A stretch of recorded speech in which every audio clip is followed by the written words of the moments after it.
Alright, after 10 hours of casting today already, we have the final best of 5 series starting up right in front of us, and it is Team Arthas against the Stinky Sweaters. Another best of 5 in the Masters Clash that will decide which one of these two teams can play in the main event, in the Masters Clash event, and which team will drop out of the competition right now. Of course, throughout all of the qualifiers that have been played, these teams have put in a lot of work and they all want to participate in the event that has a prize pool above 10,000 euros, but only one of them is going to be able to make it. I would say that from the two teams, Team Arthas is probably the favorite here, but the Stinky Sweaters, they've shown some great games, not only in the Rive Cup, but also in qualifiers, so don't want to call this one too early. But Tomb of the Spider Queen is our first map as we're kicking this one off. And again, this is obviously a best of 5 series that we have now right in front of us. We got, first of all, Lucio getting banned. We have a ban on Medivh. Yeah, now you gotta make your choice here. Do you go for an Uther ban, for example? Is Chromie something that you are getting rid of? Or what do you want to get rid of on Tomb in particular? It's one of those maps where especially the wave clear is going to be important to you. In the past, even Jojo made it sometimes in the ban pattern. Could also think about a ban on Sonya. I mean, she's been rising in the meta time and time again. Pretty much a favorite to be picked in every single game, oftentimes even as a first pick.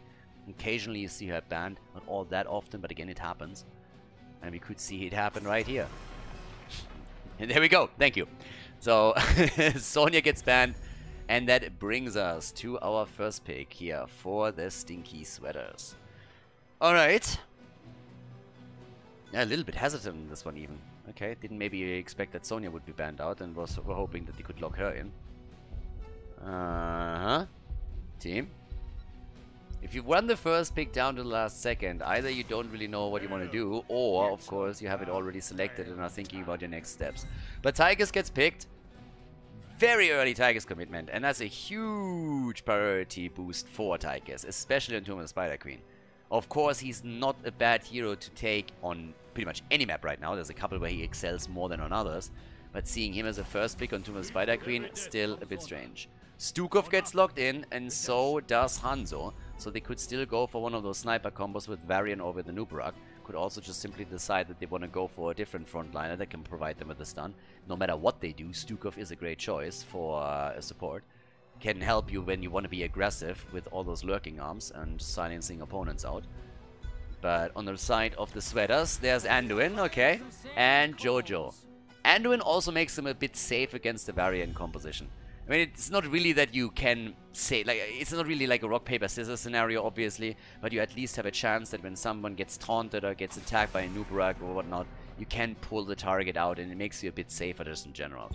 But now that we're seeing all of this lined up, and the light bomb could also work in favor of the red team, we have Team Arthas reacting right away with the ban on Kerrigan to be on the safe side and just saying, hey, if she engages in, has a light bomb on top of her, be too dangerous, especially if Anduin can also just get her back to safety once that Kerrigan oversteps a little bit. So we got the quick ban on Uther for the red team. Yeah, and now let's go and see what Team Arthas is going to pick, because with the double pick here, what are we going to get from them? May for the front line, alright.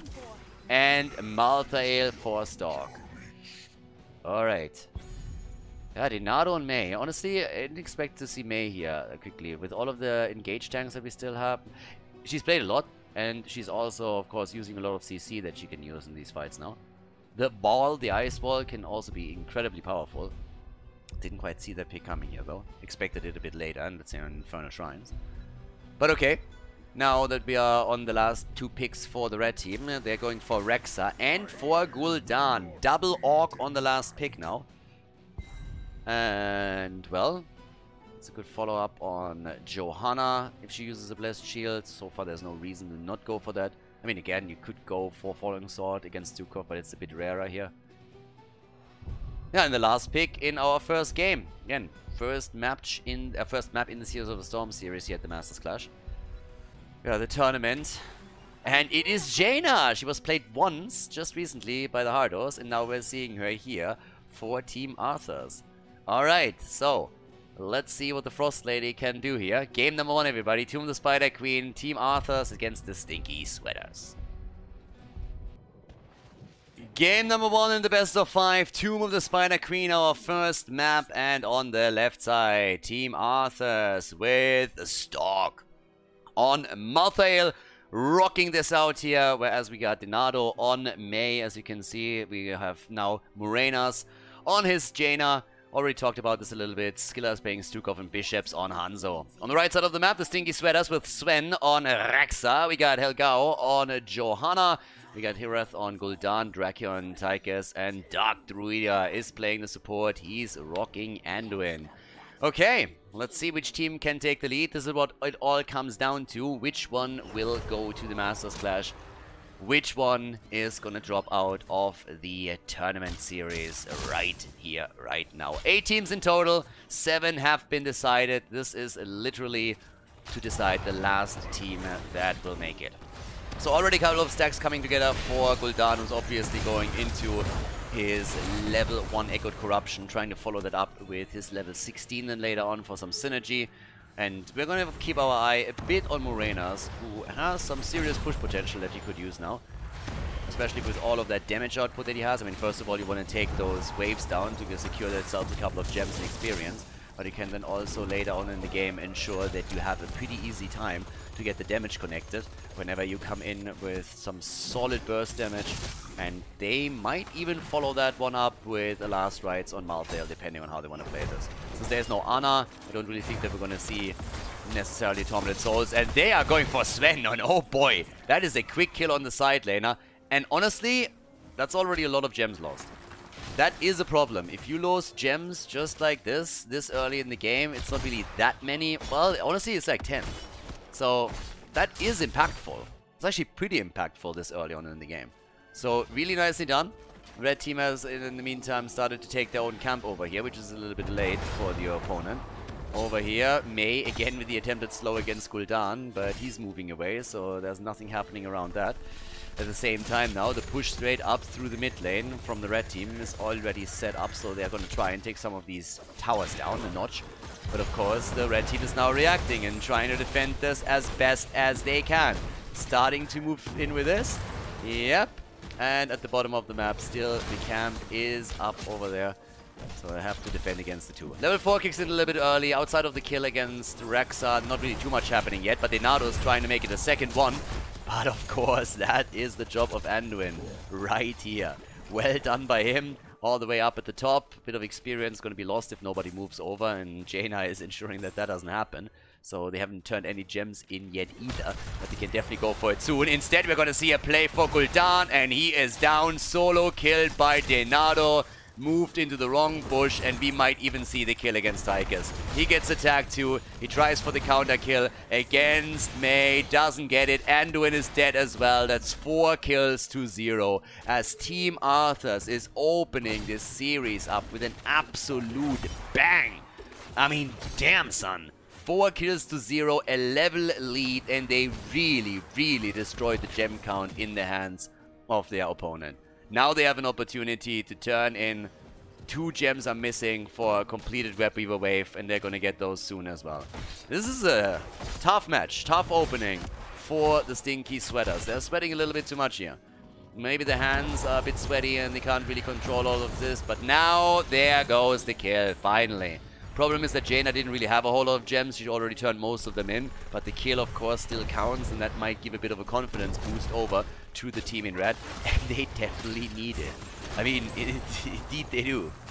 Because that one, that hurt. That wasn't an easy one to live through if you are losing this much in the early game. So instead now we have still the level 7 talents kicking in, which gives another advantage over to the team in blue, of course.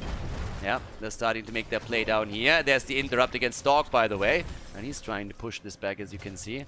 They're hoping to complete the turn in, and Misha is the one interrupting it now. So the builds continue. The bigger they are is in. Anduin with a save right here. And off we go. 35 gems have been turned in. They're still trying at the top a little bit. And despite the fact that they had a talent advantage, the blue team wasn't able to deliver the final gems.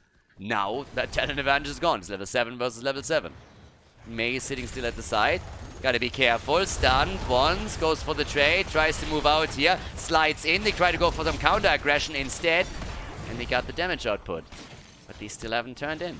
So, yep, 0 gems turned in for the red team. Just saying. Jojo might be trying to change that, but yeah, not just yet. So, they are a bit slow on this. If they lose a few more heroes, that could be a problem. They hold 51 gems now, so they got plenty. But who turns in first? This is a very late turn-in, by the way. It's a really late turn-in. So, now it's all down here at the bottom of the map as they are keeping an eye on the turn-in point. Up to the top, we have 2 of them going up against Morenas, who's of course also stacking towards his level 1 and towards the baseline. Turn-in attempt not happening just yet. There, on the other hand, is Gul'dan. Yeah, gets a bit of a beating, but Anduin helps him out. The rest of the team is now also rotating over, and Denado is immediately busy at the side trying to ensure that nobody catches the backliners and can dish the damage out. Sven is in trouble. Stalk went deep though, way too deep. Tries to get the kill, and he dies instead. And he had a ton of gems here. Way too aggressive, and the team came in to try and help him out, and that might be the end of Jaina as well. So that is a great kill for the Stinky Sweaters, and a lot of gems down the drain. Big mistake by Stalk. Way too much of an engagement here. Overextended completely. Probably didn't see all of the heroes that he went up against, but he got punished hard for it. Then again, Gul'dan, he gets dropped too. Gul'dan goes down. And, well, Helgao on his Johanna was able to connect the gems. Sven has 26, is running low on mana. We're nearly on level 10 and we haven't seen a turn in yet. Nearly level 10 and we haven't seen a single turn in yet. Now, with the level 10 abilities, there's the last rights now. And that should finally be a turn in, right? I mean, they're going for... Oh, that could be a problem. The slow. Do they get the kill? Yep, that's a kill. Bam! The gems at least are taken, but Jojo is down and the turn-in is now going to come for sure. I mean, that is it. 20 gems turned in. Yeah, you got it. So, Blue Web Weavers are going to come down first. Red team should have their own 20... sorry, their own level 10. We're not really at Storm Talents yet, no, but we're talking at least about heroics. And they should have them ready for them. But 6 kills to 2, so there they are. And here comes the heroics on the other side. And that, of course, gives us Odin, which is kind of nice for the defense too. Still a lot about who can get kills now. Imagine Sven dying, for example. With 30 gems, that would be such a nightmare if they can get a jump on him. Draco is rotating down to the bottom now too. They're going up against Stalk here, and he wants to get the damage in, and Stalk gets out. In the middle, they're fighting this one out. Top lane is, of course, also getting attacked as we speak. We got Stukov still zoning hard, but the towers are falling. Yeah. Not sure if we're going to get a fort destroyed, but they're starting to make their play right now. Last rights with a 5-second cooldown reduction already. Gul'dan is now up at the top. He has 22 stacks to his name, so that isn't too shabby either. They're going for the fort, and even if they can't take it, I mean, they should be able to. But they do enough damage either way. So yeah, this one is down. Misha is coming in though, looking for the stun. Here's the ult from Sven. 37 gems for him now. And he plays it super slow because he's getting poked. 37 for also Anduin. They go for Anduin! The arrow! And that is a kill. Last rights, they come in with a kill. Draco tries for the gems. He doesn't get enough of them. Oh my god, they lost way too many here. Another one bites the dust. Sven has 73 gems. 74 at this point. Oh my god. If he dies, it's over. I mean, it's bad enough as it is. Nearly level 13 against 11, but just imagine him dying. And by the way, Malthael has now used his ult twice, and both times he got a kill. So that's a 10-second cooldown reduction that he's already boasting. Oh my god. They really want him. And Sven, I mean, I would be fucking terrified at that point. Yeah, they're gonna get him. Guys, this is game. This is game. This is game. Dracula is gonna try and recover them. Yep, they're starting to move in. Dark Reader, he gets 40 of them. Hanzo dies too, but most of the gems are now down the drain. Most of the gems are lost, and they get the kill against Johanna. Dark Druida has 40 gems. They lost 35 or so, and now they go for Gul'dan, and he dies too. They can recover a couple of them at least, but oh my god, the slaughter. 12 kills to 3. What an absolute nightmare. And there is the turn-in. They're going to get the second turn-in in the row. They still have a talent advantage.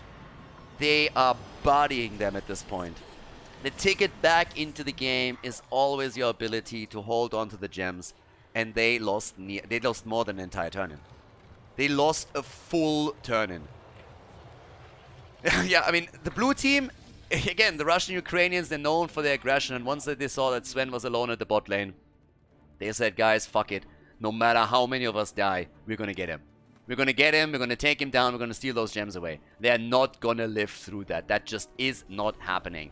This is too juicy a target, and there's nobody else defending him. That one is us. So now they can go for Sven again, or at least they're trying, but it didn't quite connect the way that they wanted to. Now that we have Dinado moving in on Mei, they nearly got a kill against him anyways. Top forward, bot forward, both in trouble. Big arrow! Big arrow! And they go for Gul'dan again, whoever survives this time. Yeah, there's already Odin getting popped. And it's still the end of Johanna. Jojo is down, the bottom fort has fallen, the top one is still surviving. They're pushing through the middle again to move it out. But at the bottom, they're still getting busy too, because that's another opportunity to push this out. By the way, look at the baseline on Jaina. She's soon going to be done with her quest too, which means that we're going to see the ice block for her. So even more survivability, which is going to be fantastic. But yep, that is a big push for the top fort, and that would be the last outer ring structure that falls. Yeah, they're taking it. 2 forts have now been destroyed, and with level 16 talents, what stops you from going for the boss? Spoiler alert, nothing. Absolutely nothing. They go for the boss, and they got vision on Rex at the bottom of the map. They don't even have to be worried. And, well, there could technically be a turn in for the red team, and I suppose they're going to try now so that they can easily defend against the boss, trading their own web weaver wave against it. But they're not even making that play. Or are they? I mean, Mei is here, and here we go. They're going to stop this turn in. So it's going to be a boss without a web weaver wave as a counterweight. This is so much ouch that I just want to take a hot bath, honestly. I mean, this is hurting me, and I'm not even playing. Alright, that arrow, nicely connected, attempted, but again, narrowly missing the target here. Yeah, at the top, the boss, of course, it forces them to react. It forces 3 of the heroes towards the top. So instead of going for any kind of super aggressive play, instead the blue team is just saying, alright, there's some damage, it creates some space for us. We have enough space on the map now to easily go, first of all, for our camps here. We can take them. We still have someone preventing them from turning in again. That's going to be an important step for us. But outside of that, we're just going to 5-man that, moving on to their own camp and steal that away too. Because what are they going to do about it? Absolutely nothing, of course. I mean, there's nothing to do. They can't steal anything. They don't have 16. We're 2 levels ahead. We now have camps pushing every single lane. This one is going to set up a double camp push in the mid lane where we can go for the keep. And in the meantime, the Siege Giants are pushing the bot lane. So, yeah, this whole thing is open already. Odin gets popped right away because they know what's coming. 94 gems now for the Stinky Sweaters. So at least now they got some gems together. But it might be a little bit too late for turn-in value. Yeah, that fountain is definitely going to fall. Can they get the kill? Nope, Anduin is there. 50 gems on Anduin, by the way. 50 freaking gems on Anduin. I mean, he is quite safe. He's great at running away, so it's not easy to take him down. But talking about taking things down, that keeps suffering a lot of damage. I'm not sure if they can take it. Well, the catapult did a little bit of work, but it's still there. But of course, you can break through that at any point. So, yeah, there's that. Yeah, in the meantime, we have now Stalk on the 3 stacks for his level 10. Last rights with the 15-second cooldown reduction is already annoying, but if this game continues the way that it does right now, then, well, we're gonna get a lot more stacks for him. It's 16 versus 16, so the Stinky Sweaters have finally reached a point where they can fight back. They've been taking a beating for the last few minutes, waiting for the even talent. Here comes the push for the keep. They want this one, of course, and they get it. But here comes the flank from behind. So they're trying to set this up, and immediately the attack. Gul'dan isn't here yet, though. He again needs to go for the Horrify. They get the kill on Jaina. She didn't have the baseline completed. The Horrify is there. Here's the second kill. They go for Stukov, and he gets dropped. Nice. Finally, a bit of action from the Sweaters. Yep, that is now an opportunity to get a turn in, and that is an opportunity to maybe finally take a couple of the structures down. Dark Reader turns in. He could go for the solo turn in without any problem whatsoever. There's the arrow. Oh, careful. Last Rights is still up. But then again, Mei also needs to skate out here. I have no idea why Stork re-engaged. He ate tons of damage. If he died here, that would be the worst case. So both of them have to Hearthstone back. Look, by the way, at the Web Weavers all the way up at the top right. That thing has to run an entire marathon until it finally arrives on the left side of the map. So yeah, big problem for them too. Okay. Bishop sitting tight here in the middle. And it's getting a bit nasty because those Web Weavers aren't doing jack shit. Yeah, with Odin now being popped, okay, that's going to change. Still level 19 versus level 18, and with the 5-man back on the map, Team Arthas has to start to do some work here. Yeah, they're defending the top lane first. I think they're sacrificing the mid lane. Bottom of the map, though, Sven has 37 gems, and there's 2 forts that will fall now. That's not bad for a first turn-in. It's actually pretty good. So, yeah, that is pretty decent for turn-in number 1. Now, the next team fight is going to decide a lot, but it feels like the blue team is just going to wait for 20. And, well, then again, Denado is inting. I'm not sure what the Denado wanted to do. They kill at least Misha, but, yeah, 1 minute down for Mei. That kind of hurts them a bit. Now, boss is up in 37 seconds. By the way, did they go arrow? Yeah, they just launched... Okay, they just launched the Hanzo arrow. I guess the thought process behind it is that Mei is down for 60 seconds anyways. So if you land something crazy with the arrow, then it's nice. If not, then the ult will be up by the time that Mei is back up on the map. But I gotta say, it is a bit of a comeback that we're seeing here. Team Arthas, way ahead, still, but they lost all of their forts now. They got the level 20, that gives us the Shatter, Wintermute, Controlled Chaos, and there's the second turn-in. That's the beauty of holding gems together.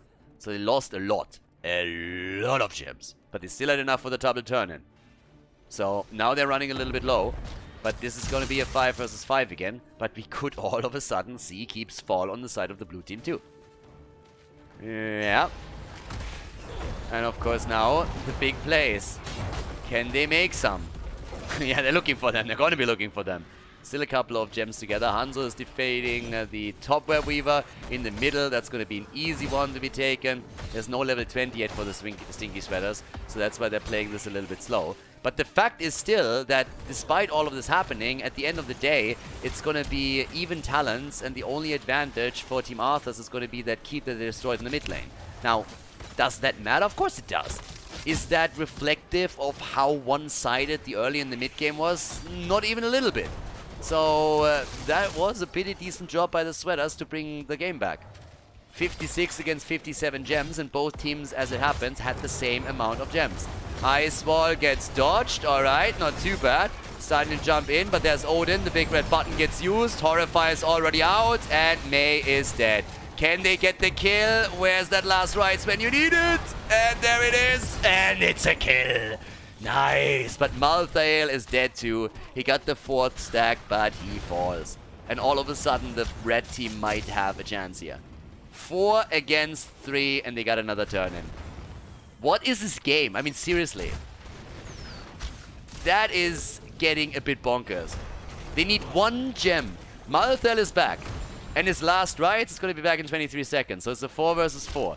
No one can stop death. But here's the turn-in attempt now from the blue team. Alright, 48 delivered, 1 gem missing for the team in red. And, well, they could turn in now too. Here's the vision. Misha... No, they're getting it. They're getting it.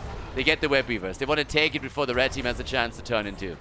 So now they have to deal with the camp. Mei is on her way back. But, yeah, it's a funny game.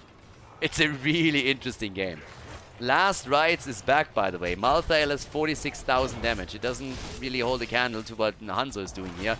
80,000 for him. But now there's the opportunity, of course, to try and go for more than just a keep. Mid lane is going to push for the core right away. So, push to the top. 14 kills to 8 still. And, yep, here we go. That's the move. Either for keep or core, maybe for both. Start with one, go for the other. So now they're making the plays here. Bot lane gets pressured too, top side. They're trying to push for the core already. They connect the bullseye, a bit of damage against Jojo, and she has to use the Iron Skin. Yeah, everybody rotating top now. By the way, baseline is completed for Jaina. That gives her a little bit of hope here. Pressure play is there. There's the AoE damage. They're going for Misha, and Misha goes down. Misha gone. Shields falling. Big red button already used. Top side where Beaver's defended, and here comes the kill command as Rexa executes the ult. Horrify, and that wall did nothing. But the arrow connects, and the bottom keep is in trouble. The bottom keep is in a lot of trouble. They're trying to save Jojo here, and the Winter Mute is already starting to move in for it. Denado is also low, though, and he barely skates out, but he is able to escape. And the keep at the bot lane has now fallen. The keep at the top lane even taking some damage. But they took 2 of the keeps down, and they can still go for the game. Maybe if they kill Gul'dan, and they can. Oh my god. Right now, there's the action happening. Everybody is moving back slowly. Misha could engage, but also Gul'dan needs to be careful that he doesn't get caught here. Last Rites is still up, by the way. Last Rites is up. There's the slow, and there's the hit, and that is a kill if he gets it. No, he doesn't get the distance, but he could make the play for the Jojo now. Jojo is low, and she gets away, but yep, that was too optimistic from Stork. I don't know why he used it there. They were too close to the Nexus. And now he might even die. Now he might even die. He comes in, and he wants the kill. They can't get it. And that is 2 down on the blue team. They get Tychus at least, but the fight isn't over yet. Denado wants to slide out here, but Jojo is heavily attacking. Denado's in trouble, but Sonya might also fall if she doesn't pay attention here. And she goes down, and the funny thing is that nobody else does. So all of a sudden, Bishops, if he gets out, he dodges the stun, and they're turning it. They're turning it. They're trying for even more. He gets the double connect. What the fuck? Hirath coming in, and it's a kill. Gul'dan is dead. Anduin is about to fall. Stork with a no one can stop death. It's insane. Mei died, and Misha kills Hanzo. Are you kidding me? Are you kidding me? Misha killed Hanzo before she fell. Rexa is the only one back up, and they're trying to get catapults on the core now. They're trying to win this through catapults. And it's 8 seconds until Tychus is back. Yeah, Sven wants to go for the catapults, but the core gets attacked here. 70% ice block being used. Uh-oh, Tychus is back. Careful, Tychus is back. Run, Misha! And they get away from her. The core is down to 26%. 26% on the core. You got to be joking. 116,000 damage by Hanzo. 116,000 damage. Oh my god. Alright. 1 gem needs to be turned in by the red team to get a Web Weaver wave. And they're doing that right now. This is crazy. Alright. 26% damage on the core. Hit points. Yeah, and now, the big question, of course, can they try and end here? I feel they have to. They have to try and end the game if they want to have a chance. It's a 5 versus 5 now. But this is just absolutely nuts. What is it with these games today? I mean, again, it is one insane game after another. It is crazy. So, they are burning the Web Weaver at the top lane without any trouble whatsoever. Bam, down. That one doesn't do anything. And now, of course, you have to focus onto the middle. This is where the real problem starts to come in. And Odin is going to be popped very soon. Bot lane also. They're going to lose keeps. I'm pretty sure they're going to lose keeps. But it comes down to the team fight here. So a lot of damage gets already poked out slowly. And, well, here comes Odin. Bot lane, again, also here, quite a bit of pressure. As it comes through, how many keeps are they going to lose? We could literally see them draw even in keeps. So, yeah, off we go. Top side. Trying to set it up at the bottom of the map. Jaina defending. Jaina defends at the bottom of the map. Web Weaver is down, but there's still going to be some pressure. Web Weaver is nearly done here too. Bottom of the map. The keep might still fall. Hanzo jumps out. Misha in a bit of trouble. And there's the stun. Blessed shield. Goodbye, Malthael. Malthael is down. Denado saves himself. And Malthael is back. He's still... Oh, the Horrify. It's not enough, but they get the kill over here against Stukov. Bishops is still alive, and at the bottom, the keep is about to fall. They're going to take 2 keeps with it. First keep is down. Malthael is back to business. They need to heal, and they're going to try for game now. They have to, with 26% on the core. Are the Sweaters winning this? Are they really winning this? Here comes the play. Denado goes in deep. They want to go for Gul'dan, but Anduin does his job. Denado with another big slide. The kill. Down goes Tigers, but May falls as well. Dark Reader is dead and went down. They go for Jojo and they take her apart. One keep is still standing in the middle, and now we got 3 versus 1 on the map, and with another bullseye, they're making the play for Gul'dan. Bishops gets crushed. Way too aggressive here. Hireth with a drain, but it is the end of Gul'dan. Gul'dan is down, but what are you going to do with it? What are you going to do with it? Catapults are not going to reach the core. You can't move catapults to the core. The lanes aren't pushed out that way. And what else can you do? You can't end the game. Not by yourself. It's 3 heroes. How are you going to do that before Tychus comes back? There's nothing to do. They have to push these lanes out. They can try to go for boss, I suppose, and that's what they're trying to do now. I mean, full on vision, by the way. They are in full vision of all of this. 25 minutes in. This game is fucking ridiculous. 5 stacks on Malthael now, and they go for the boss, and they take the boss. That bad boy has to end it now. Hanzo is going to be back in just a moment. They're delaying it even so that the rest of the team can join. They're delaying the boss capture. 88,000 damage for Tigers. 140,000 damage for Hanzo. 40 kills. What is this, Storm League? 26 minutes into the game, and all of a sudden here's the push, and they're going for gold with this one. They are going for this. They got to. That bad boy will hurt. And here's Odin. Popped early. Super early, of course. Yeah, but they're trying to push in for it. They need to right now. Try to play around Odin a little bit. Take all of this. This point, top side. Yep, that keep, that core, they are in trouble. Arrow against Tychus. It connects and slows him down a little bit. Down here, Jaina. She burns the shield away. Malthael dead. May is dead. The shield is gone. The core is down. Team Arthas with the lead in the best of 5 series. What a Heroes of the Storm game. Oh my god. Before we head into game number 2, make sure that you subscribe to the channel if you haven't done it yet so you don't miss out on any future content here on Khaldor TV. The game that never ends. Tomb of the Spider Queen. I mean, holy cow, what happened there? At first, it looked like it's a total stomp. I mean, Team Arthas comes out swinging, kill after kill after kill after kill. They drop the gems. Everything is falling apart for the Sweaters. And then all of a sudden, the game turns. We're on 20 versus 20. The core is at 26%, but everybody's dying. And we have people inting all over the place. Massive aggression. And it just felt you have like two drunk boxers in a ring going to drop all pretense of a defense and just like going swinging one after another. So it was full on all out war between the two. And at the end, Team Arthas pulls it off. But now we're heading in game 2. Which is Dragonshire, but holy cow, what an opening into this particular match. That was just crazy, absolutely crazy. So, now we're in the draft for game number 2, and we have Medivh banned, so is Lucio. Dragonshire, of course, demands a bit of a different style in play. Oftentimes Rexa is making an appearance on the top lane here. But you're also looking at potential. I mean, again, we have some sneaky teams lately. They're playing a lot of Abathur, a lot of Vikings. What we've seen, but traditionally you would expect maybe even Genji to be taken at the top lane. Now with the ban on Sonya, do we see that Rexa first pick? I don't really think so. I mean, Chromie and Uther are both up.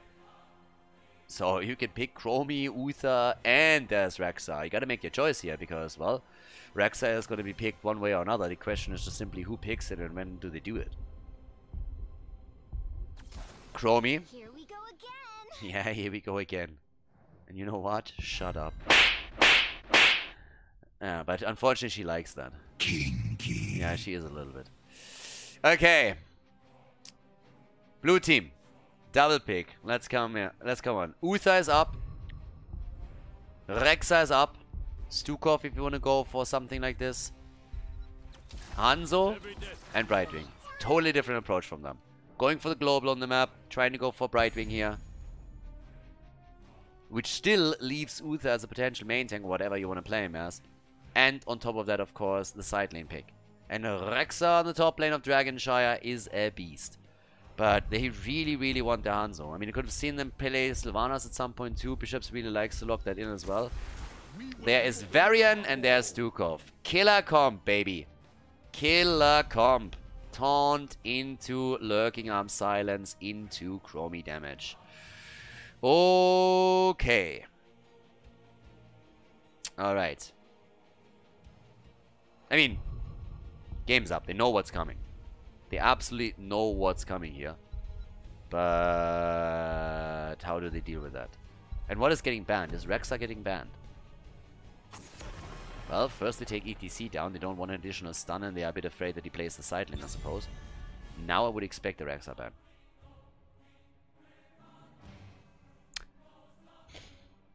I mean, one of the heroes that can shut the combo down also is, of course, Nubarak with the Cocoon.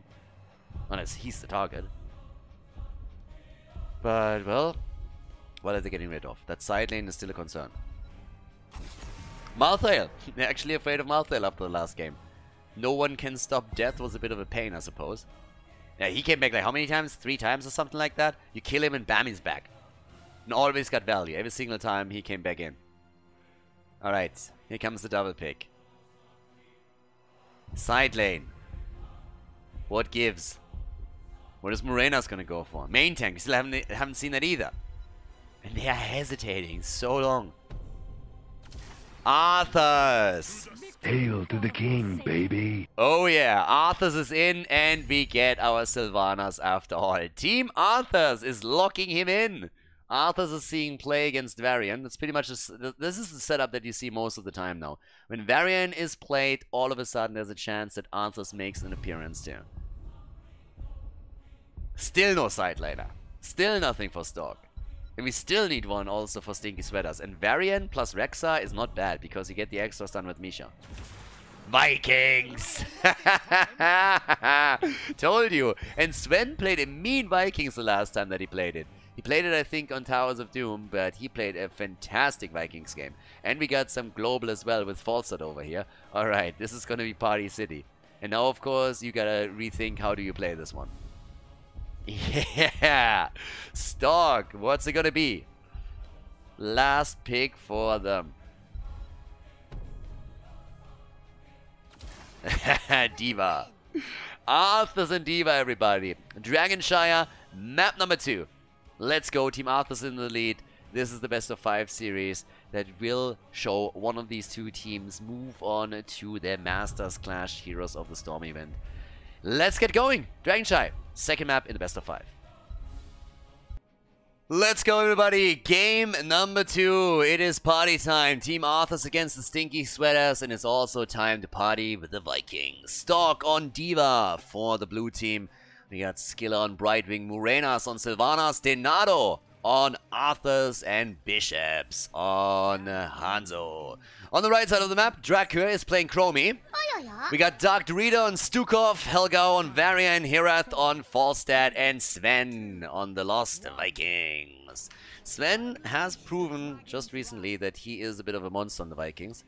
Might have been a fluke, we're gonna find out today, but the last time that he was here, it was pretty brilliant to see him just perform on the Vikings and really do a great job with the map awareness that he had. Now, this is of course gonna be the second test for him, so let's see what he can do today. But either way, right now we got our push straight up through the middle. Obviously the foreman is gonna be important. Oh my god, I hate him already. I mean, that fountain is gonna fall eventually, I suppose. Eric is gonna go down here. So yeah, they reacted well. And more importantly, Varian died at the bottom. Now, Brightwing is also dead, and I guess that Arthas is gonna be obliterated too. So we have a 2-for-2 trade if you count Eric. It started off really well for the blue team with the kill against Varian, of course, but then they lost 2 in the process because of the rotation from the middle, and that changed things a little bit. Yeah, and here comes the quick attack, quite easily towards the Siege Giants to lock in a camp through the bottom of the map. All the way up to the mid lane, and at the top we're gonna have the Vikings still trying to control this as best they can. Gotta be careful that Varian's not making his move in here. And in the meantime, we're gonna see a little bit of a move towards the next camp, and they're invading this one. I don't know what to say, guys, but we might see a bit of a farming simulation over here. Stinky Sweaters are playing aggressive, and Arthas is taking a few too many risks, I think. Yep, and that could already be a Dragonite. They are taking too many risks right now, and that's a DK. Okay, this is falling apart quickly. This is a DK before the 2-minute mark. The good thing about it is, it's not going to do a lot of damage, or it shouldn't do a lot of damage, because it's so early in the game that it's insanely weak. The bad news is, you still have to react to it, and it's still going to do damage. So, yeah, that is rough, because that bot lane is now getting pressured. Vikings are pretty much in the middle and up at the top. They're taking that wall down, and I'm a little bit terrified right now for Team Arthas. I mean, early in mid-game on Tumul Spider Queen, it looked like they would absolutely crush the Stinky Sweaters. And the question was then simply, did the Stinky Sweaters do so well in the late game because they are on par in the skill level with Team Arthas? Or did they just simply have a good mid and late game with the composition that they played? But right now, we have a level lead already for the red team, and they are murdering. So, I'm a little bit terrified here. I mean, Arthas is already rushing away. We got the level 4 talents in, which means that we now look also at a taunt. And that taunt is in action. There's a reason why Varian plus Stukov gets played so much this time, recently. And you can see it already here. Because that was nearly another kill. Against the main tank. So, I am terrified for the blue team. Team Arthas, they might get the spanking of a lifetime if this continues. So, they gotta be bringing this back somehow. The level 7 talents are already in. They're half a level behind. And there's another taunt. There's the damage. And Team Arthas gets deleted. Absolutely deleted. Yeah. That's a level lead now. With a talent advantage. The play for the bottom. The Vikings still holding these lanes. This is a terrifying game. This is an absolutely terrifying game right now. Stinky Sweaters, everybody. Eric at least goes down, but the Sweaters, they are claiming the camp, and now they have an opportunity to push through the bot lane after they already took the wall. The Fountain would be next. And Hanzo is sitting here, but if there's any kind of move towards him, he will have to retreat. He can't afford to be taunted here. Neither can Sylvanas, by the way. So they're now trying to help out at the bottom of the map with the rest of the team too. But that Fountain is down, and that's the lane staying gone. So they're starting to engage from the side. Brightwing is holding the experience against the Vikings at least a little bit, thanks to the global capabilities of the heroes. But, yep, there's the temporal loop now. Stacks are coming in for Falstad too. I mean, this is also a bit of late game setup that they have, of course. They're trying to invade now, and they're looking for the aggression, and well, good on them. I guess at this point they are forced to make some plays here that are aggressive. But Arthas gets attacked again, eats a ton of damage, and they're trying to turn it a little bit. So far that's not happening, but the Vikings are of course still active up at the top, and Leonardo down here falls nearly again on Arthas. He barely makes it out. D.Va isn't looking too hot either. They can escape, but that's now a double connect, and Sven is going once more for the Dragonite. This time Morenas is ready and says like, well, not on my watch, but how long is that gonna last? Because now Falstad is moving into the middle too. And yeah, they are having some problems here. Brightwing at the bot lane, she's gonna die. Brightwing is dead. Well, this is slow. There's a taunt. Didn't even need the taunt. Just move in for the slow. Didn't even need that. And in the middle, Sven was still trying to get the DK, but of course D.Va is holding the top now. Denado is trying to walk him down. That didn't really work either, but the bot lane pressure is continuing in with the minion wave pushing in and the level 10 ability. I don't know what to tell you, but that's the first fort of the game. Stinky Sweaters are absolutely running the show here. They are crushing. The Vikings composition, it is destroying, absolutely destroying Team Arthas. Who knew that 3 Vikings would take the Proud King down? Lich King my ass. No. Now we got 5 kills to 1, level 10. Obviously, the blue team cannot even move out as long as they don't have their own heroic abilities. Maybe after that's the case, they have more of a chance to force a fight and make something happen. But this is looking like it's going to be another Dragonite. Sven is already channeling it. Interrupt. Well, there it is. But they're also trying to move back over here. And Sylvanas is dead. The time lapse. Easy kill thanks to the temporal loop over here. Well, Arthas, he has to retreat a little bit now that level 10 is ready, but obviously Vikings are still controlling the lanes. At the bottom of the map, we're seeing them take the shrine again. At the top, they're defending against the camp, and now they can make the play for the middle. D.Va is a little bit too late, so all that Olaf has to do is just slow this, and that's pretty much it. Even if he dies, it doesn't matter. Instead, we have Arthas getting attacked. Sven is pausing the game.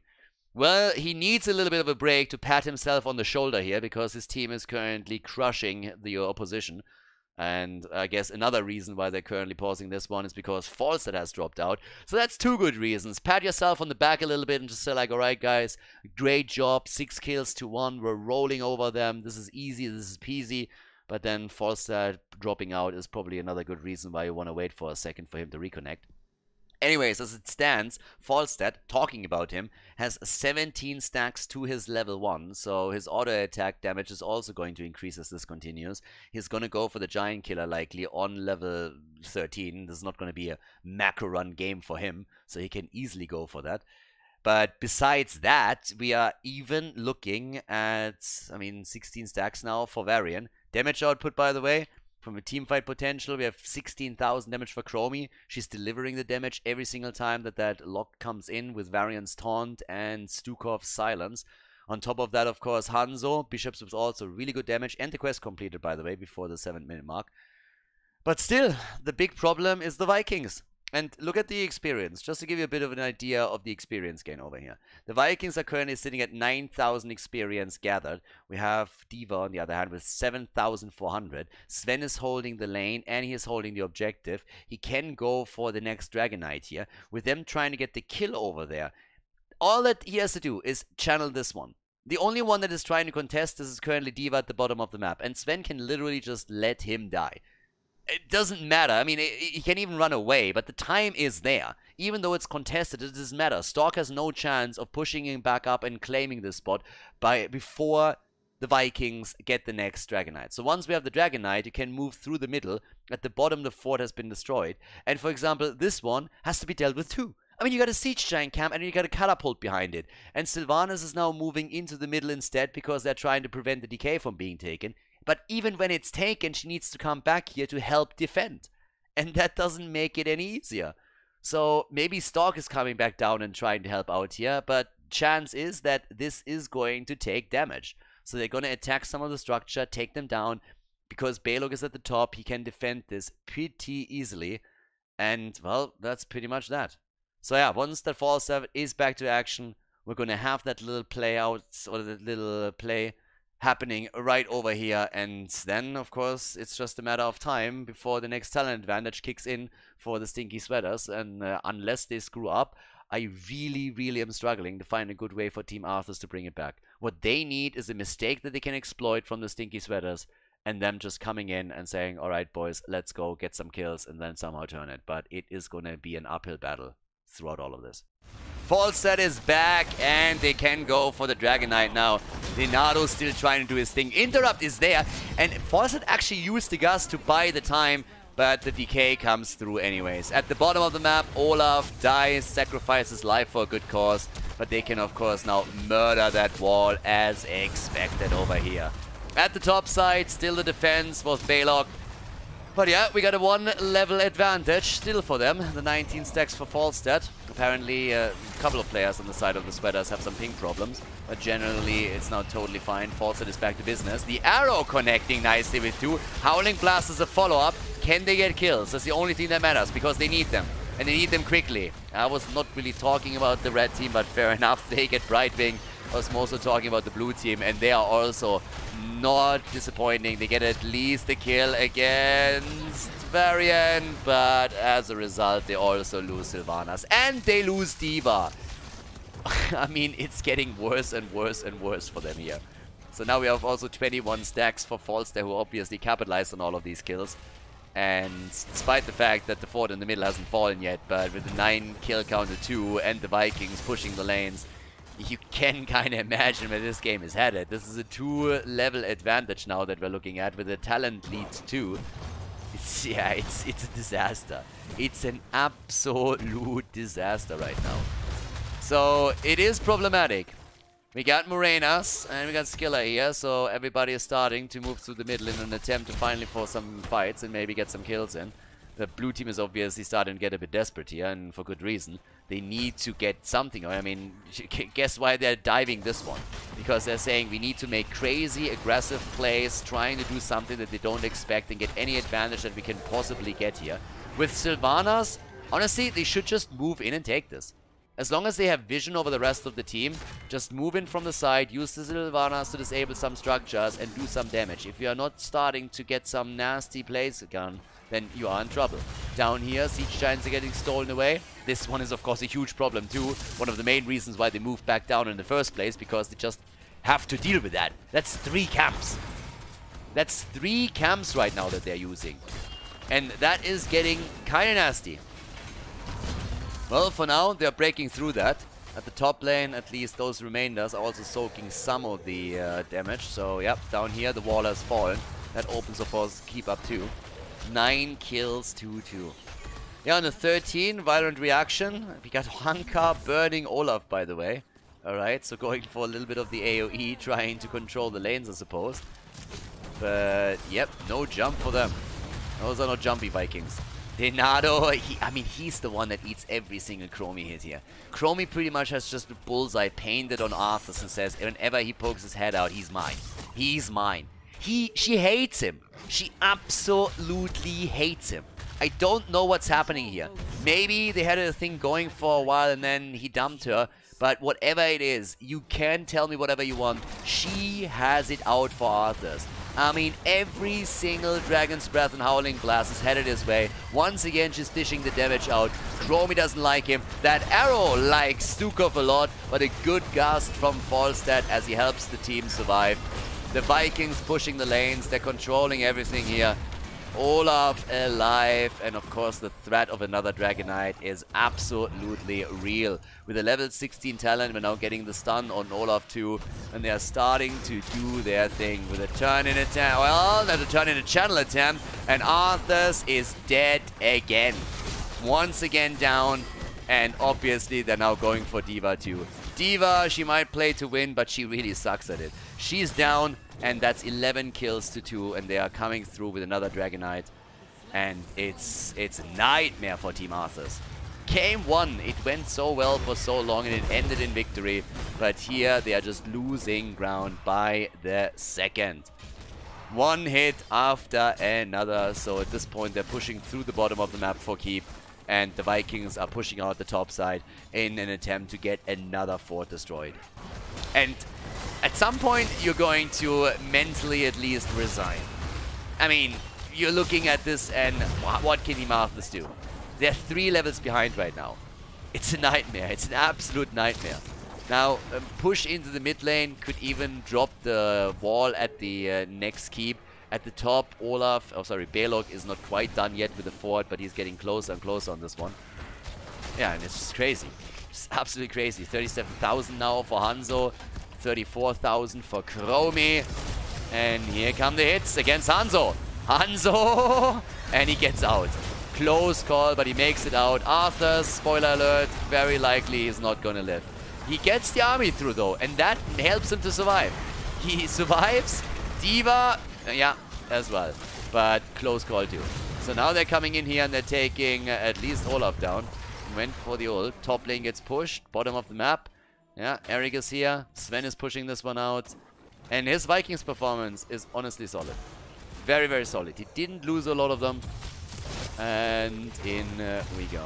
Here comes the next play. Making the move straight up for the next camp. And this time they're stealing it. I mean, again, a little bit desperate here. They need the 16 and they're going to get it soon. But even when you have the talent, what are you going to do with it? So yeah, huge problem.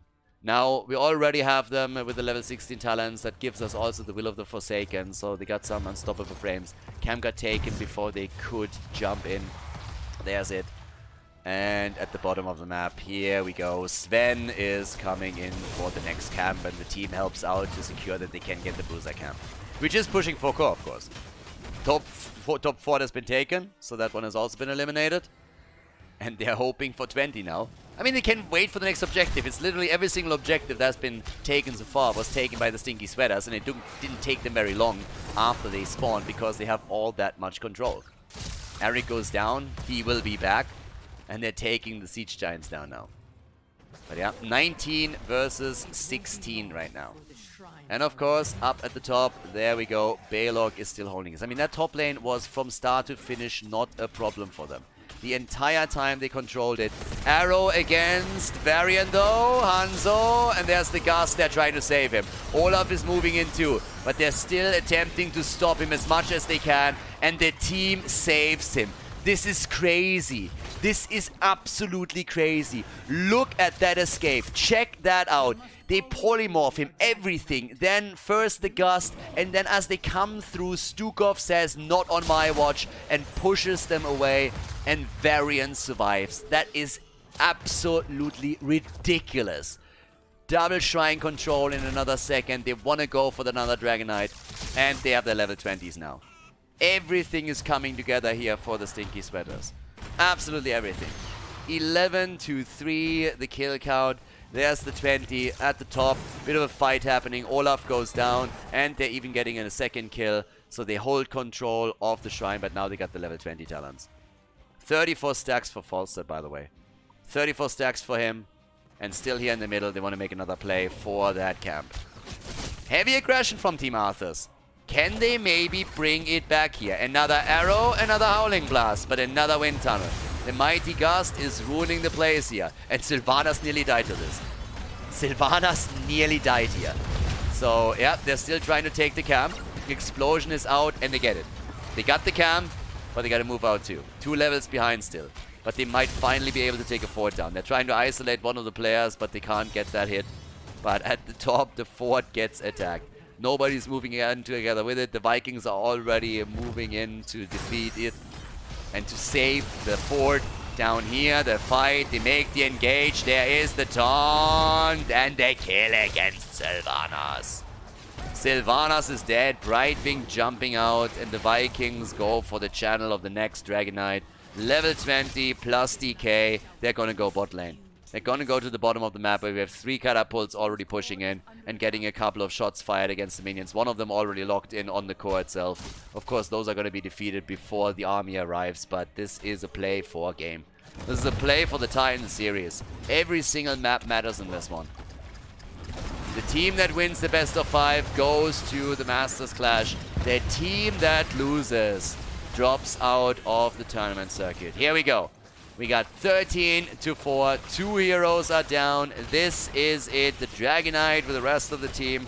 They take an easy victory. 16 minutes in the making, and they claim it. GG, well played. The Stinky Sweaters with the 1-1 against Team Arthas here on Dragonshire.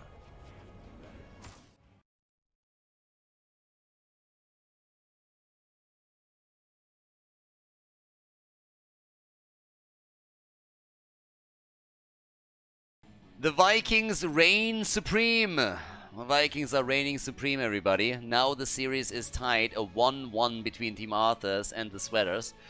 And we're in House of Doom, another Vikings map.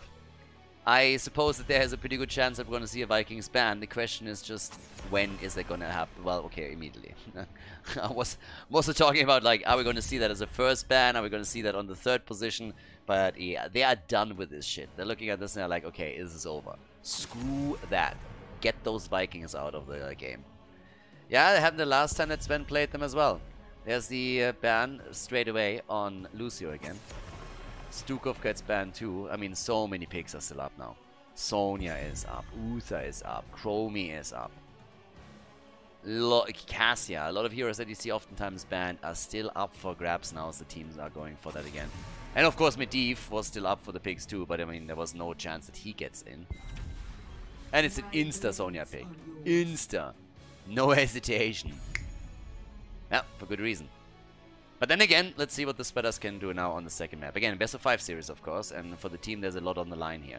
You want to participate in the event where you can win tons of money, and of course, we're going to have a lot more play in competitive, because let's face it, if you're dropping out here, what else is left? You can play a bit in the amateur scene, but there's not a lot of tournaments around.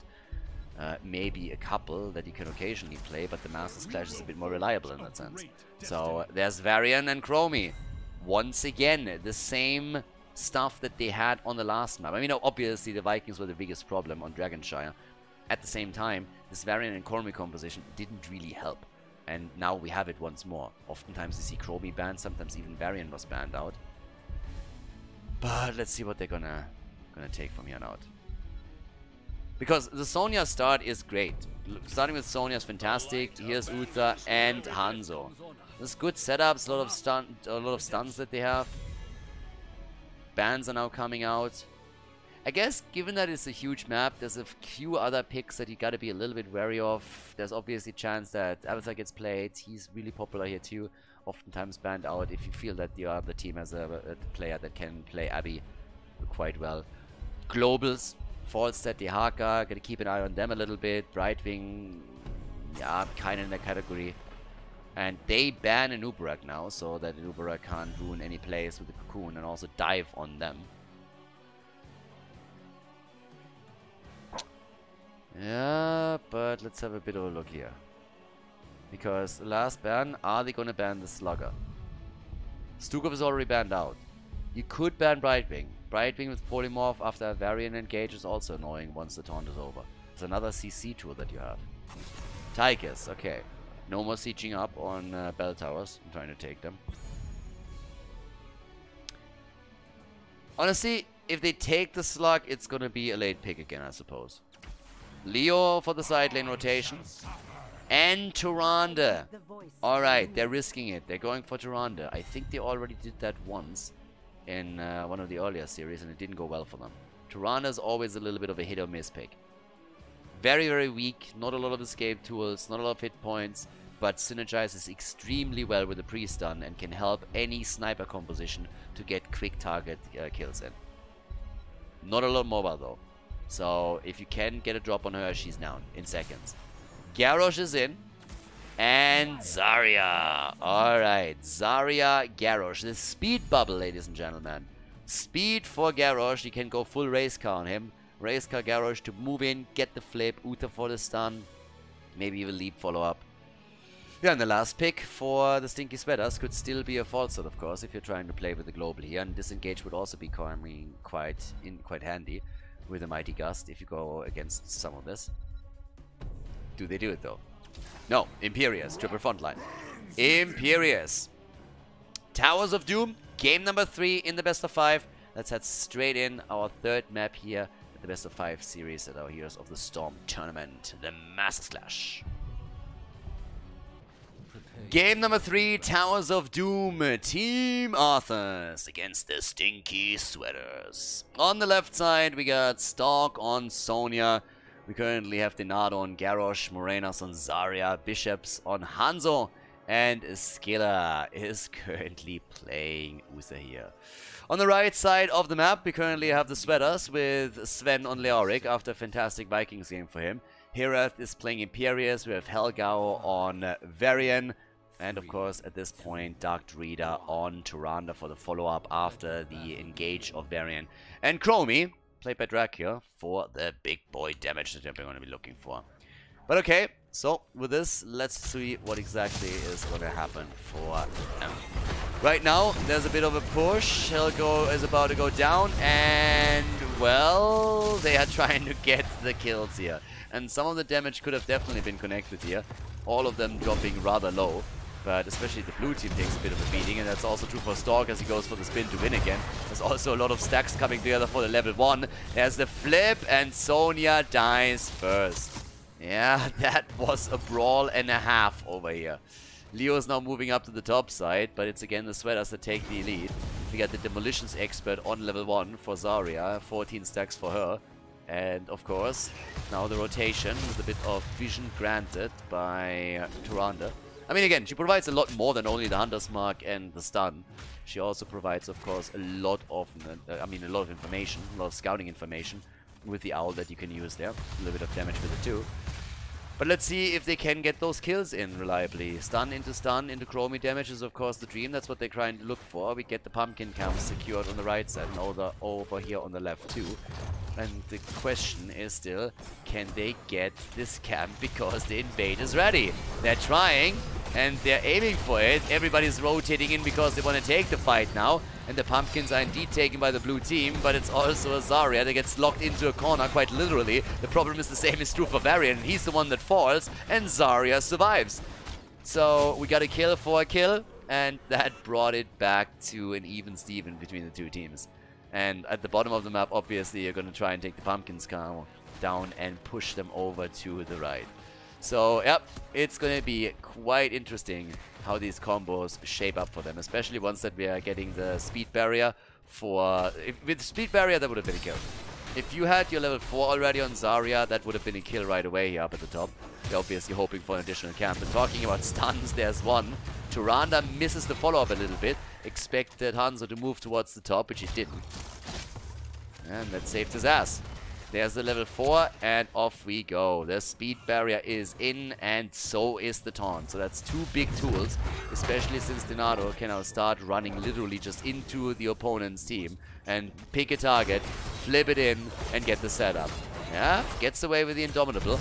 That's actually a really nice tool for him now too, that he can use after level 4.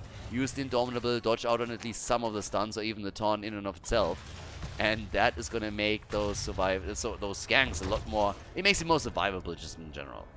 Survivability definitely increases. And they have a level lead.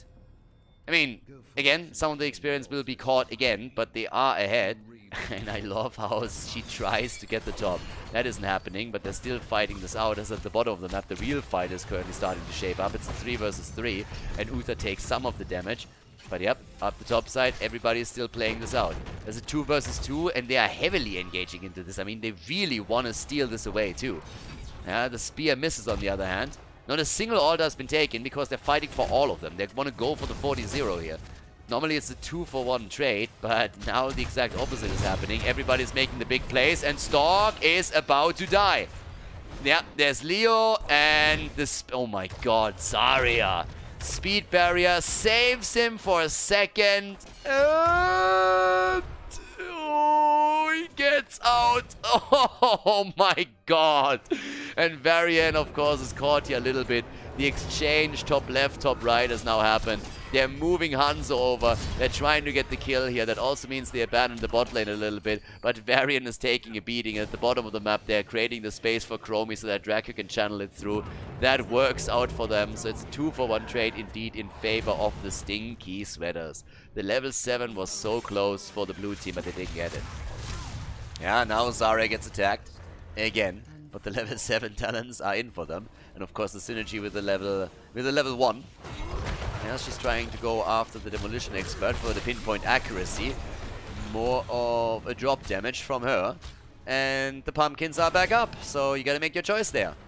Still a slight leading experience for Team Arthas. Could lead to an early level 10. Here we go. Let's see what they can pull off here. But first of all, we're gonna go for the camp. Denado is anchoring it. Vision has already been granted by Tyrande. But it's party time.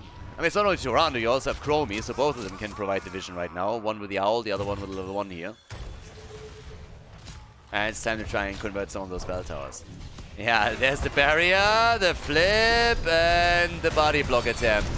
Yeah, there's the taunt on the other hand, and they're still trying to go for the save. Stork is able to make it out. The combos didn't come together too well for them here. But let's have a bit of a look at the damage, because Chromie is once again leading the charge, isn't she? Well, on her team, yes. Not so much on the other team. 10,000, ooh, 12,000 for Sonya, 10,000 for Zarya, and 16k for Hanzo, as they're starting to take another tower down here. Talking about towers, the bell towers are going to be quite important, because the next altar is up, and now it's still a 4 versus 4 situation when it comes to bell tower control. Level 10, of course, would be quite fantastic if one of the teams could get it.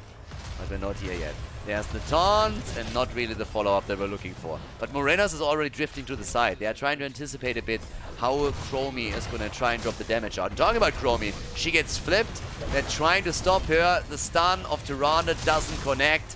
Chromie is getting attacked, and here is Sonya trying to spin this one out too. Bishops with a bit of damage against the Gnome still in the back line.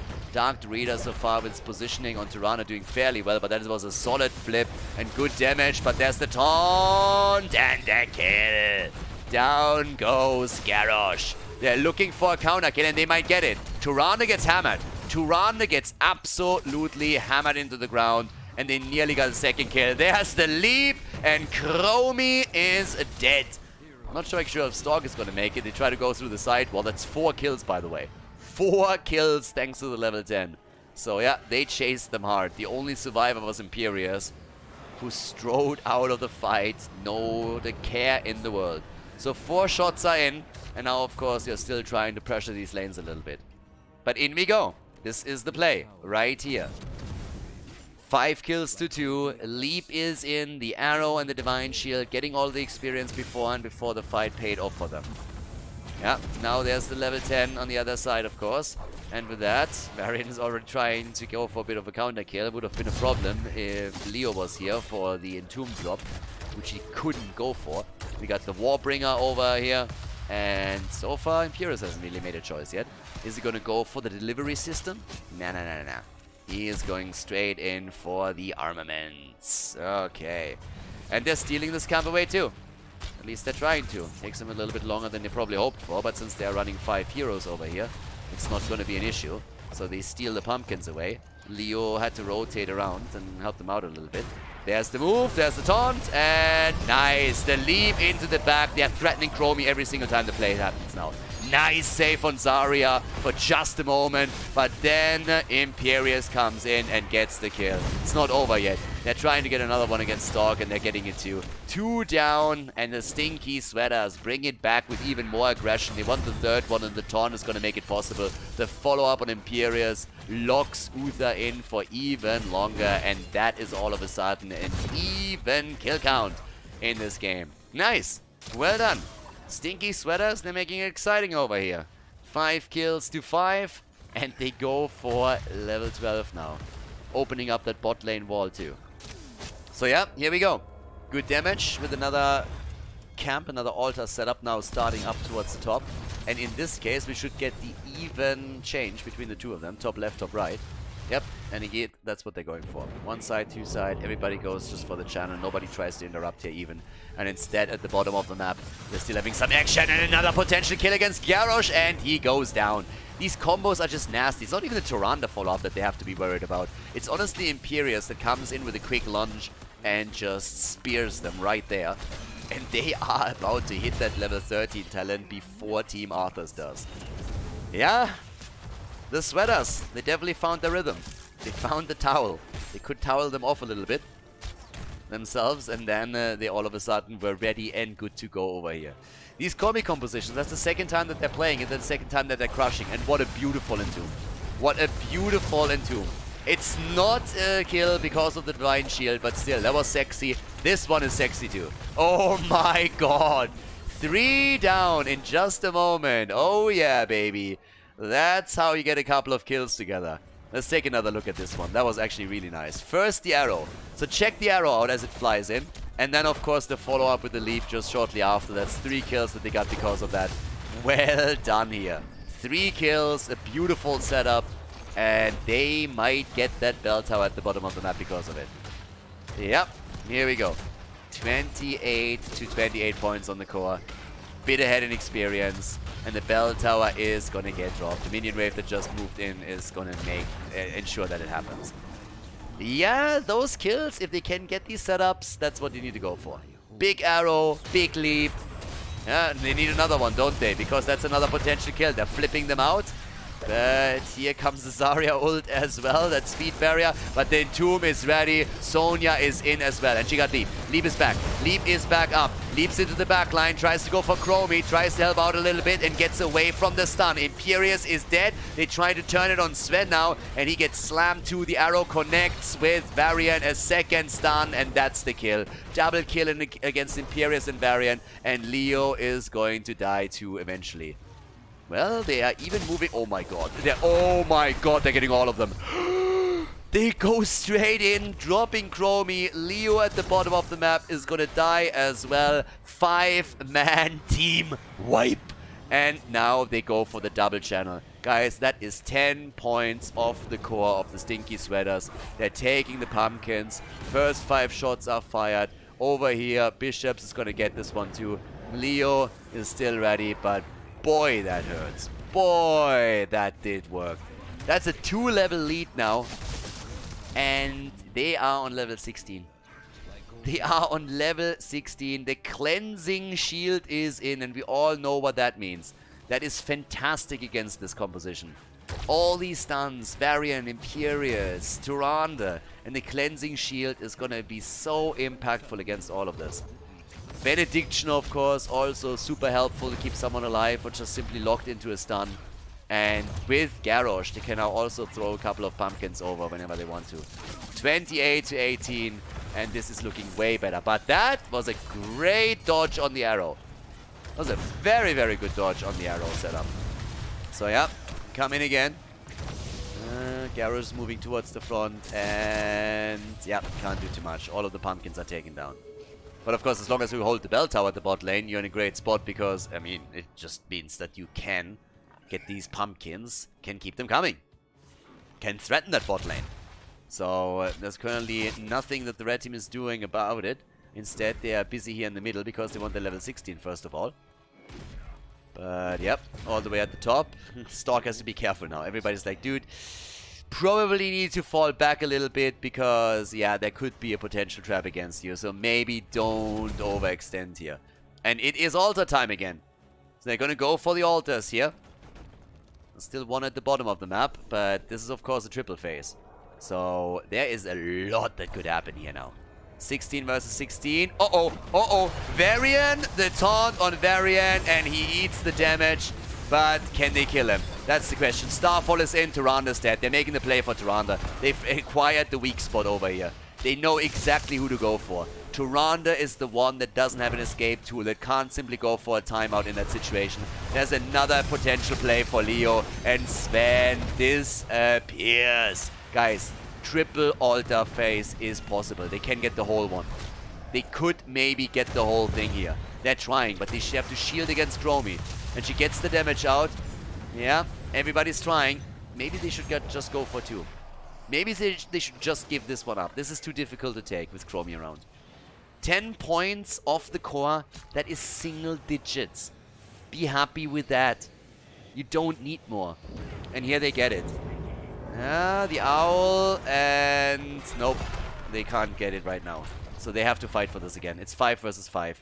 With them trying to get the top, they might have just wasted an opportunity. 13 points against 25 now. And the fight is breaking out again. You know exactly where they are. Leap is ready, by the way. Once they see Tyrande, they're going to leap her ass. Yeah, Stork is here. Knows where Tyrande is. Keeps her zoned out. And that means no follow-up.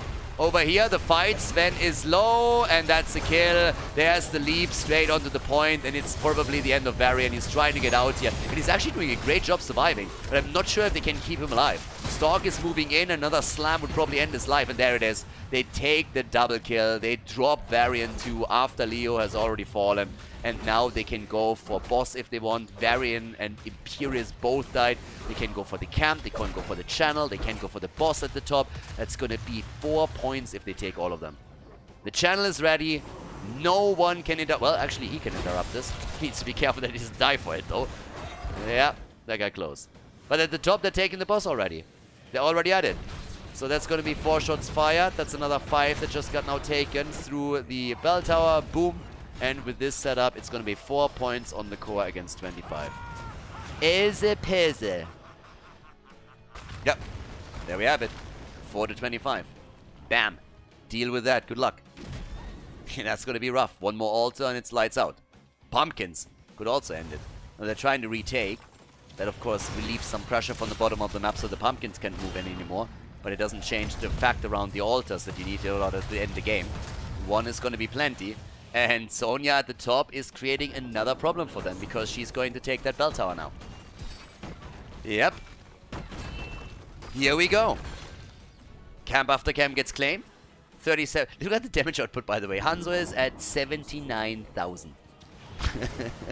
Doubling Chromie's damage. I mean, granted, a lot of it is just poke. A lot of this is poke, padded stats. But still, it's still ridiculous. Divine Shield on Uther. He gets trapped in the Entomb. They're trying to make the play, but it turns against them.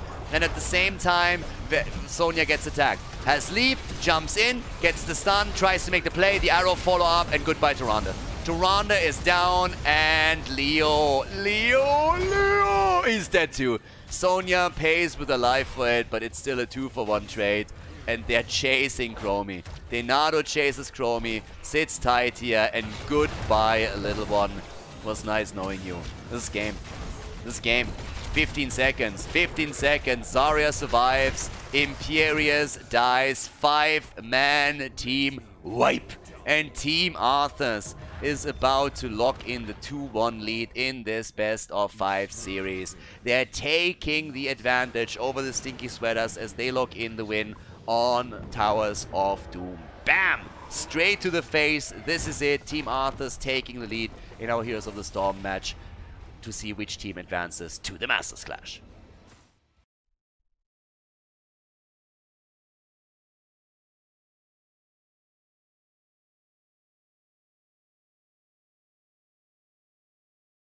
Game number 4.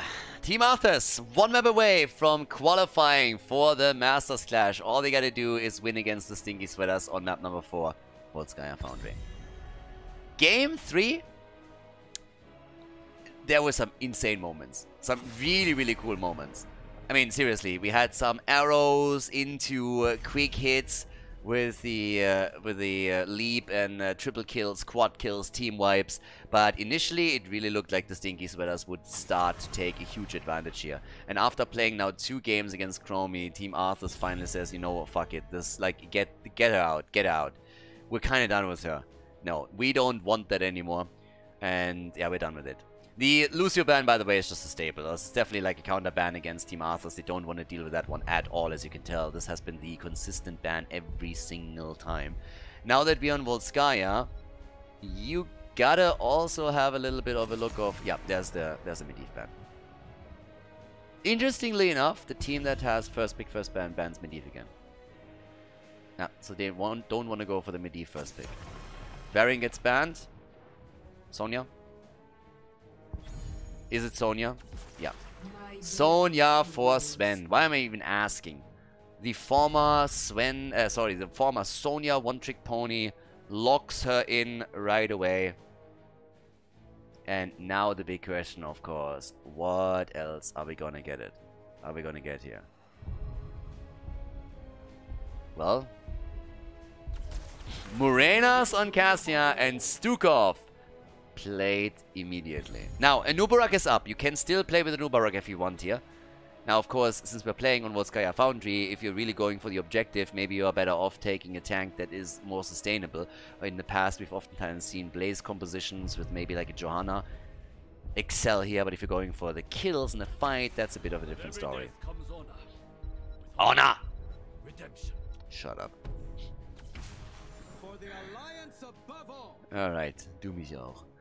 Alright, Anduin and Hanzo, and well, that leads us straight to the bans. And obviously we're still asking what kind of tanks are going to be played here, because it's...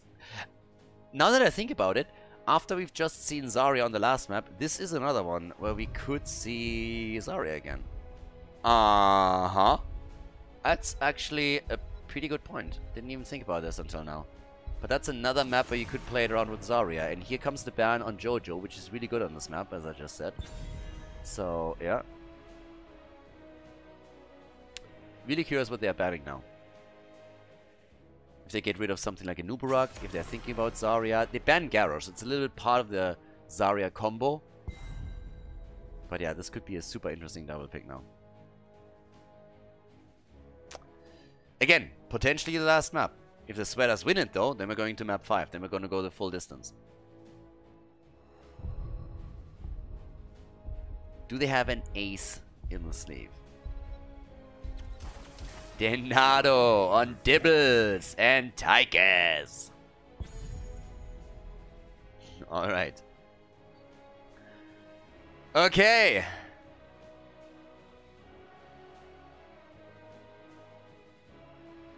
Well. No noob for now. Hey, it's really the main tank too. I mean, come on, boys. And what is Heroth gonna play? Eat. Ooh. Eat. I was thinking about it, but I thought there's no way. ETC and the Vikings. Oh boy. Again, the Vikings setup.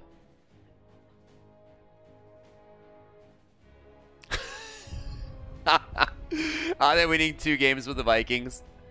What can Stork and his boys now do to deal with that? On Volskaya, no, on Towers of Doom they banned them. But here we have them again. Urel for Stork.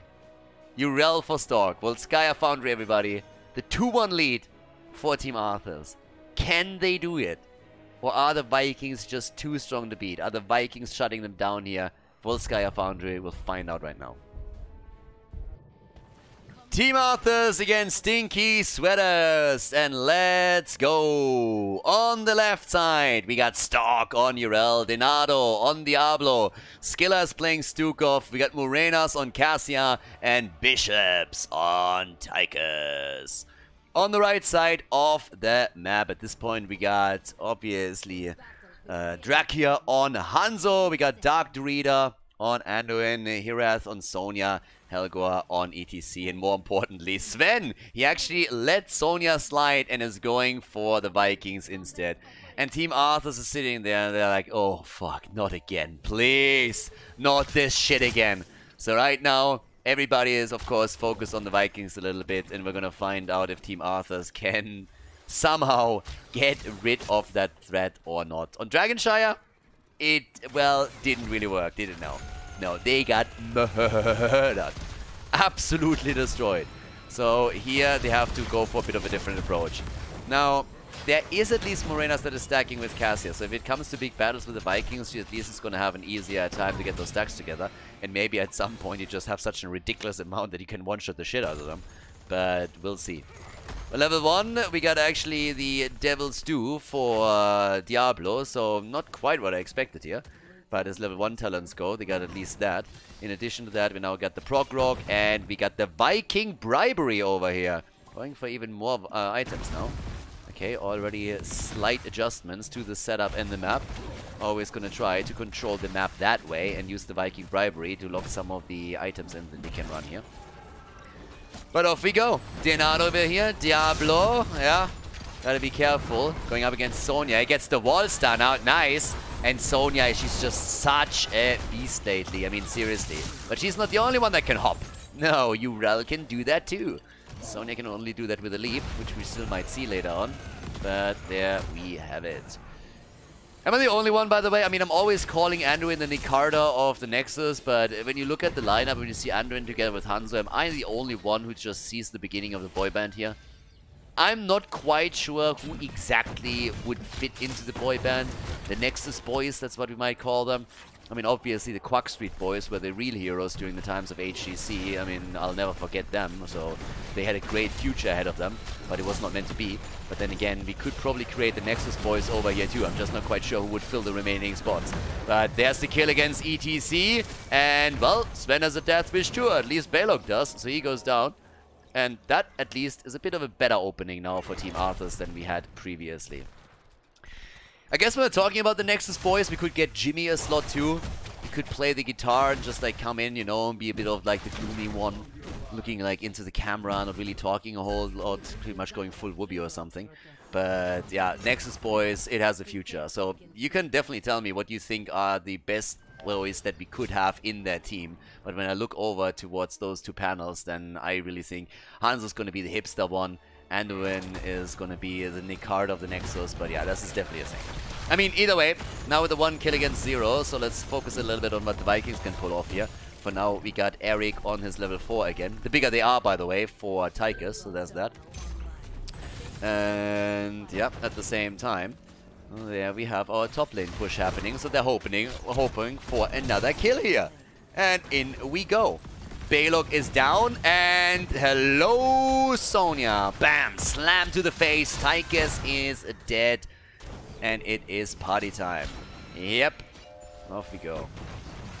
Honestly, I think when we're creating Nexus, boys, Lucio needs to have a spot in the Dream Team too. I mean, honestly, the girls are gonna swoon 6 days to Sunday. And let's be honest, the boys too. Yeah, that's gonna be the Dream Team. Level 7 talents are coming in, up to the top. Morenas is pushing this a little bit harder. Obviously, it's now time for the first objective. We got the Malevolence for Diablo. And I guess they're going to try and farm this a bit more aggressively. Stalk with the survivability down here is hoping to at least contest this a bit. So far it's not quite working out, but with the healing beacon in their hands, Diablo is now making his way in as well. So the Divine Steed for quicker rotations that might help to deal with the Vikings also, so that they don't push the lanes out too hard. But they're taking over. So our Team Arthas is not... this time it's going to be a little bit more difficult to make the Vikings work, I think. Not impossible. Definitely not impossible. But more difficult than it was on Dragonshire, where they just rocked the meta and then the macro completely. So here comes the play, and yeah, the stacks for Cassia, which is even more important. I really think against the Viking lineup that could help a lot. They steal the item away down here. Yeah, that's why you play Vikings. All of a sudden it's a turret they can drop in the back, and that's exactly what Sven is doing. Turret on the left, turret in the back. They only get one, but ETC in trouble. The safe attempt from Anduin, and it works. It nearly doesn't, but instead Anduin gets punished. They're simply looking at this and say, hey, you little shit, how dare you? How dare you steal our kill away? So they go for Anduin, and they drop him where he stands. And Anduin is just sitting there. I knew I should have gone and drink a latte with Hanzo in the bar. No more Starbucks for me. I was trying to go for the higher voice, but guys, I'm honest, after 24 hours of casting in the last 2 days, it's just not working. So no handsock today. Unfortunately, can't even make an Anduin imitation. It's getting worse and worse here. But yeah, if he goes for the bubble, then maybe, but we are waiting for level 10. And the Protector pushing topside now. At this point, it is a big problem, because you got a Protector, you got level 10, heroic abilities are in, and Team Arthas is saying no game 5. No, it's not happening. I mean, honestly, it might be happening. They were very much ahead on Tomb of the Spider Queen 2, and that game wasn't nearly as one-sided as it initially looked to be. So, in we go. At this point, 4 kills to 1. Yeah, they're nearly taking that fort down too. I mean, damn. Ural at the bottom of the map is also getting damage in. Eric goes down. And you can really tell that Sven on this map has much bigger problems also keeping the Vikings alive. So that is another one. Yeah, Vikings are with the ult, and Sonya with the leap right there. Leap and mosh pit. Those could be some nasty combos. I mean, you got an Apocalypse to deal with it a little bit. But yeah, this is gonna be pretty difficult. 37 stacks for Cassia. 6.5 minutes in. So yeah, not bad, not bad. Bottom of the map now. Careful, Stork. You can't stay that long. Yeah, they want him. But then again, the blue team is rotating in too. Vikings get pushed out, and the item gets taken by Stork. He wants to kill against Balog, but he doesn't get it. Dark Druida moves away. They still have ETC, and you gotta be careful when you go for him, or he slides around and simply drops the mosh pit on you. Leap has already been used, but the save thanks to Anduin. Once again, he is able to save the day for them. Experience fairly even here. 4 kills to 1. Vikings still pushing. And to be fair, once that you got some forts in play, once you drop them, then the Vikings are also going to have a tougher time pushing these lanes out because of the catapults. Not going to be possible, they can still do it, but it's going to take them a little bit longer, and that mitigates some of the pressure. Now there's another healing beacon now for Team Arthas, so they're focusing on that one heavily. There's the slide, the arrow, slowly, they're trying to get some hits connected, but ETC, you gotta be careful. When he starts to turn it and slide, he can make the quick drop with the mosh pit. As long as he has that as a threat, you need to hold at least some abilities that could stun him out back, or, of course, just simply split. Sven at the top, taking a lot of damage actually, and well, he's down. That's a kill on Eric. He doesn't seem to be like Eric. I mean, maybe he doesn't like short people. Why, Sven? Why? Why do you hate short people? Just because they can't play basketball? Seriously? I don't think that's cool. Okay, 4 kills to 1. Level 13 talents. And slowly but steadily, the top lane is going to be announced. And we're going to fight for the next objective here. Violent reaction now too. And there it is, the control point at the top. And they're already starting to use their talent advantage to push the top lane out a little bit more aggressively. So yeah, off we go. Vikings still looking at the top. There is the move though! The A-poke! And the mosh pit! And he gets slapped right away. Get the fuck out of my team fight. ETC is on the run, and so is Anduin. Yep, and Anduin is gonna die. Anduin is down, and ETC might shortly follow him. ETC, and he's dead too. ETC is down, Anduin is down. They're gonna go for the mid lane now, and we might see another kill even. Hanzo is also low. He's trying to hop away, but they are crushing him too. Damn, Team Arthas, all of a sudden, they are unleashed over here. Stork is now going to the top. Says, hey, I'm going to take the objective, and they're stealing even more of the items away. But they are just crushing at this point. I mean, damn. Can they get even more here? 44 stacks. Olaf is dead, and they are opening everything up. I mean, holy hell, are these guys? Please, someone stop. The pain train is coming, baby. They're coming in for the next fountain, and obviously that means that there's no sustain left on any of these lanes. Objective number 3 is already wide open here.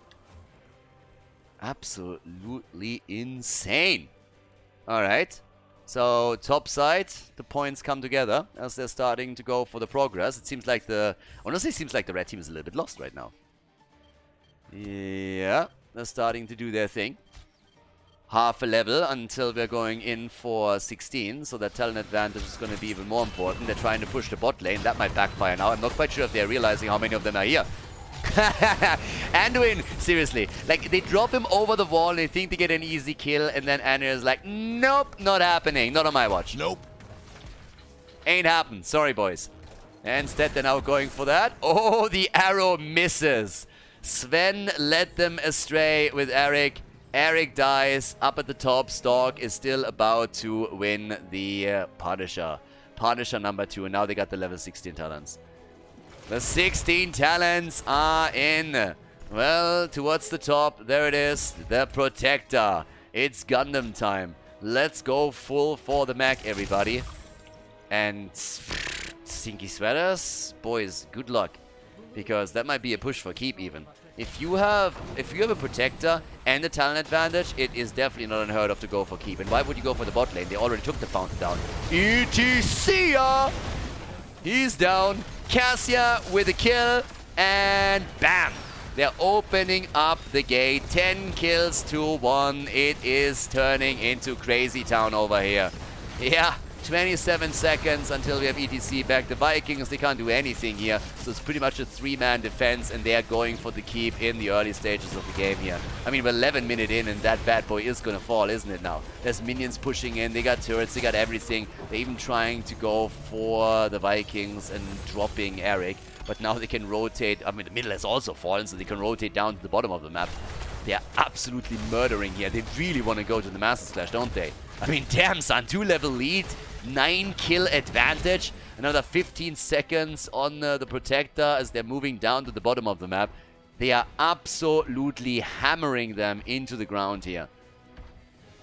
But turnarounds happen. And I again remind all of you of what was going on the Tomb of the Spider Queen. That one was nasty in and of itself. The arrow connects with 2. There's the leap. There's the light bomb. Apocalypse to slow them down a little bit. ETC for the slide, but that didn't happen. And now they make the next play. They go for him again. Anduin with the save, but they didn't get the kills that they wanted. They go for Olaf. Here comes Stork. He pushes them back. They want to go for the kills. They're dropping Anduin. He gets murdered straight into the wall. Diablo literally putting his face in his hands and then just crushing it into the wall. And bam, down goes the pretty boy. Sonya and Anduin both dying, and it is an absolute murderous game now. Team Arthas, they're done with this shit. They're done with this. They're looking at this saying, boys, it ends right here. And Hanzo gets murdered too. Damn, they can't stop. They won't stop. It's kill after kill after kill. Even when they're on the ground, they are still kicking them. 65 stacks now for Cassia. The keep is gone, and they're going for the Vikings. Oh my god. ETC is dead again. What the hell? 3-level advantage. Here's Odin. They're like, okay, screw it. Let's go, core baby. Let's end it right now. Masters Clash. Here we go. Then again, Urel is dead, but they at least took a couple of points already off the core. But I guess they might fall back after all. 88 percentage points on the core. And Team Arthas is stopped for just a second. But holy hell, are they hammering them. The Vikings composition on Dragonshire, it just burned them so heavily. And now that we're looking at game number 4, Team Arthas, they are just saying, nope, it ain't happening again. They got the keep at the top, at the bottom. They got the core down to 88%, and only the death of Urel stopped them. Level 20 talents are now ready, and that gives us the big red button. Alright, big red button is in.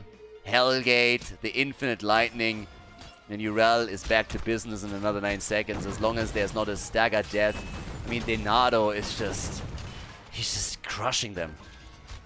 26,000 damage on Diablo alone. He has more damage than Sonya. He has nearly the same damage output that we're seeing for Hanzo. I mean, it's nuts. So now the objective at the bot lane gets announced. Of course, it's still a bit about the items, what we're seeing here. They're trying to go for their camp too.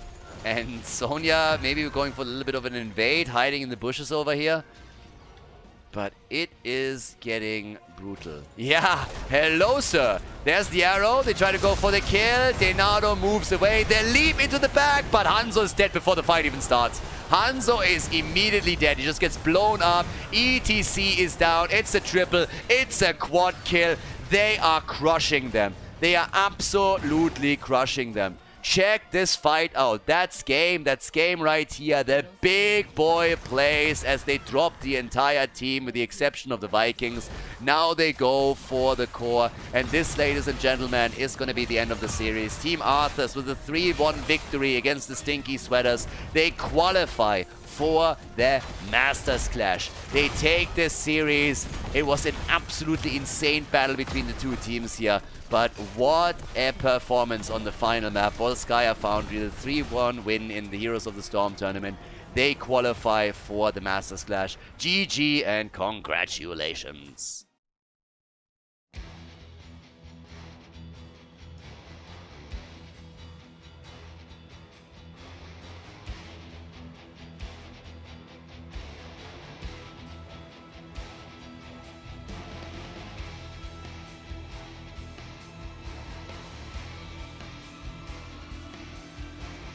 Thank you everybody for watching the video today. I hope that you enjoyed the show and the commentary. And keep in mind that the spoiler protection that is going to run for the rest of the video is made possible by all the support on patreon.com.